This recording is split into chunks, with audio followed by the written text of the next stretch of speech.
இன்று வந்து புதிதாக சட்டமன்றம் துவங்க இருக்குது. ஸோ சட்டமன்ற உறுப்பினர்கள்லாம் இதில் நிறைய பேர் 92 பேர்கிட்ட வந்து புதிதாக சட்டமன்றத்துக்குள்ள வந்தவர்கள்.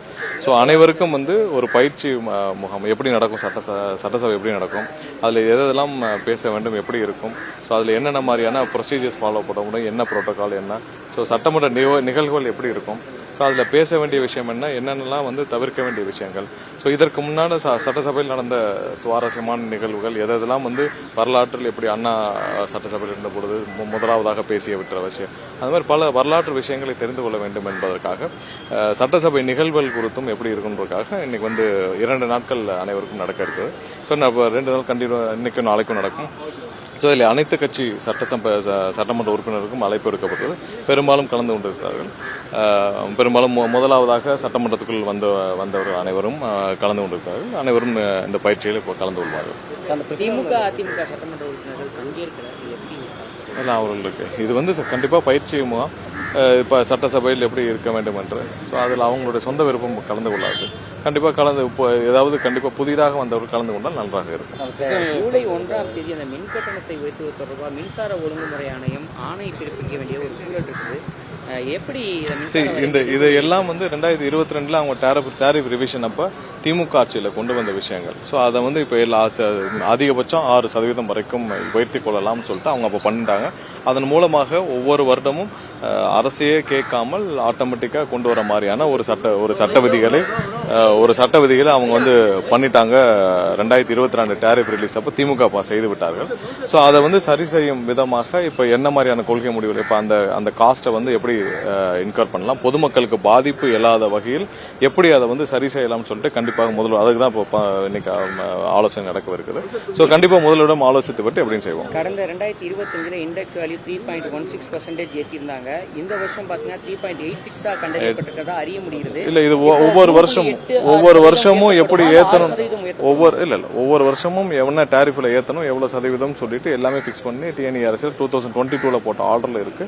ஸோ அது பொதுமக்களுக்கு பாதிப்பு இல்லாத வகையில் எப்படின்னு சொல்லி நாங்க முதல்வரோட ஆலோசிச்சுட்டு பினான்ஸ் செக்ரட்டரி எல்லாத்தையும் பேசிட்டு முதல்வரின் அப்ரூவல் பேர்ல இது வந்து அறிவிப்பு சார். கடந்த முறை பார்த்தோம்னா 2025 வந்து திமுக அரசு வந்து என்ன பண்ணாங்கன்னா வீட்டு நுகர்வோருக்கான கட்டணத்தை எல்லா இடத்துலயும், அதாவது தாவேக அரசு அதுக்கு முன்னூறு மாசம் இல்ல இவங்க செய்த தவறான பாலிசி. ஒவ்வொரு வருஷமும் வந்து 6% அதிகபட்சம் ஏத்தலாம்னு சொல்லி கொண்டு வந்ததே தவறான பாலிசி.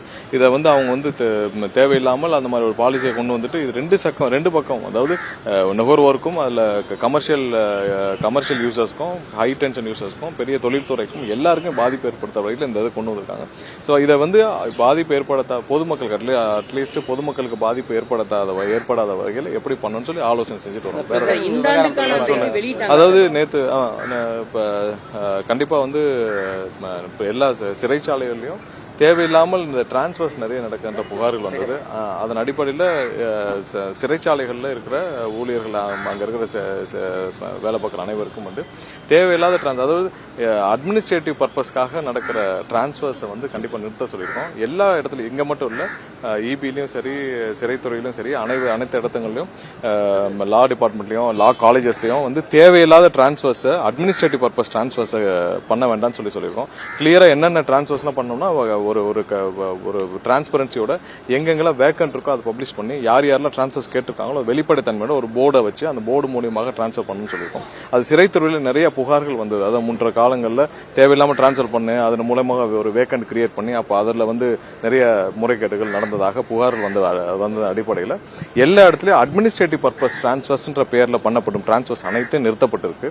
தேவையில்லாத டிரான்ஸ்பர்ஸ் கண்டிப்பாக நிறுத்தணும்னு சொல்ற உத்தரவுகள் கொடுக்கப்பட்டிருக்கு. இபிலையும் அதே மாதிரி தான் தேவையில்லாத டிரான்ஸ்பர்ஸ் நிறைய பேர் பண்ணி அதன் மூலமா ஒரு வேக்கன்ட் கிரியேட் பண்ணி அப்போ அந்த வேக்கன்ட் ஃபில் பண்றதுக்கான ஒரு முறைகேடாக ஃபில் பண்ற வழிகள் இருந்துச்சு. அதெல்லாம் நிறுத்தப்பட்டிருக்கு. அதே தான் சிறைச்சாலையிலும் அங்க பணிபுரிகிற அனைத்து ஊழியர்களுக்கும் அந்த மாதிரி பண்ணக்கூடாதுன்னு சொல்லியிருக்கோம்.